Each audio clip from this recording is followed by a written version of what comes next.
The National Writing Project announced at their annual meeting that they were going to join with the National Council of Teachers of English and have a National Writing Day, which would focus on writing in all areas of life, so they called it Everyday Writing.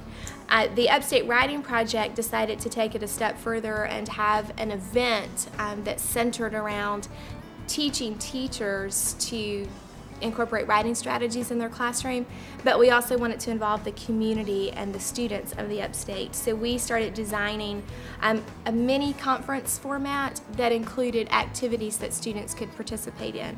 And so it's kind of a writing carnival atmosphere now.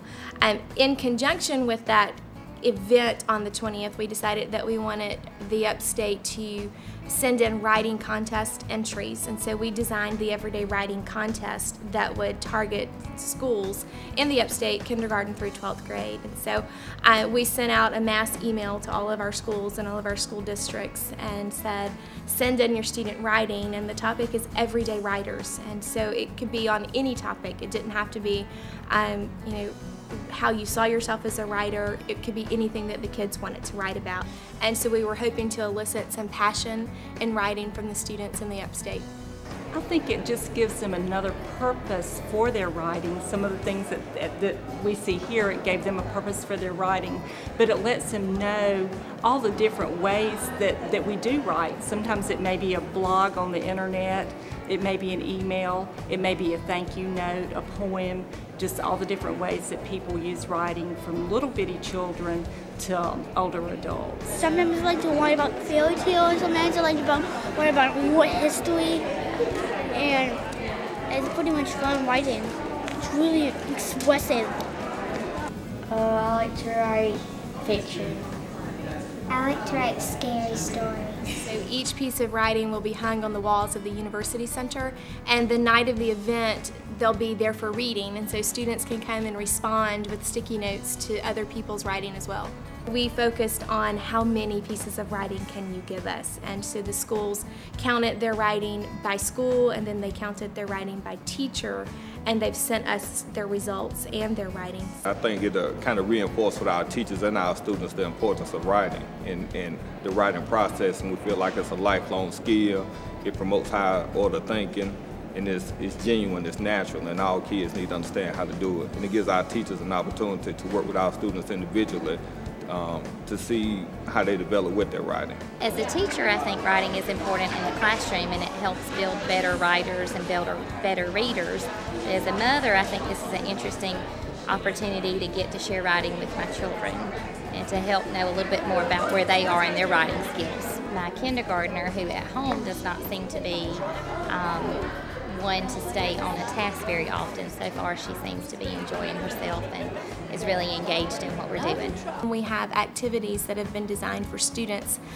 We have a graffiti wall, and we have open mic going on, and we have some flip-it video cameras where they can create stories. And then we have blogging going on, so we'll have computers set up for people to blog about the event. We have an activity with music where they listen to music on MP3 players and then write because they've been inspired by the music. Creating collages and pieces of artwork and then writing about what they've done. So it's a real hands-on activity setting for writing. Well, with Patchwork Words, what we want to do is we want them to patchwork together a story made out of pictures from magazines. So what they're going to do is they're going to come up and cut out pictures that are appealing to them, make a collage picture, and then write a story. So they're basically patching together their words to create a unique story. You cut it out, and then you make a collage for a story and for like an idea of a story, and then after that you can write it maybe here, or you can do it some other time. A good one to meet you. We have children's author Melinda Long that's coming to speak about how she writes her children's books. She's published How I Became a Pirate and Pirates Don't Wear Diapers in the last few years, and so she'll be speaking to teachers and to students. We have professional development for teachers in the Upstate going on at the same time, so they'll be able to see cutting-edge writing strategy with technology. We're showing teachers what they can do in the classroom to invigorate their writing curriculum or their writing programs. They actually take the teachers through the entire strategy. So the teachers write, they do everything that their kids would do. So that way when they go back in the classroom, they have actually been through it, and so they can then teach it to their kids. There are some based on the traits of writing. So we have ideas as a trait, organization, help kids organize their writing, help kids with better word choice in their writing, voice, and sentence fluency. So they're all based around those traits. We've gotten a lot of positive response as far as they see more writing from their kids. And a lot of teachers say, I never knew my kids could write that much. I never knew that they could love to write that much. The twinkling of an eye will take as long as I say. I think it would definitely be an event that kids would enjoy because there's so many different activities that can be done. And we celebrate reading a lot, and we celebrate math and science in different settings, and writing kind of gets pushed to the side. So we'd like to see it continue.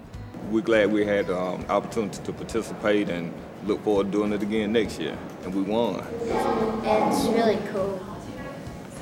Did you like it, Sarah Grace?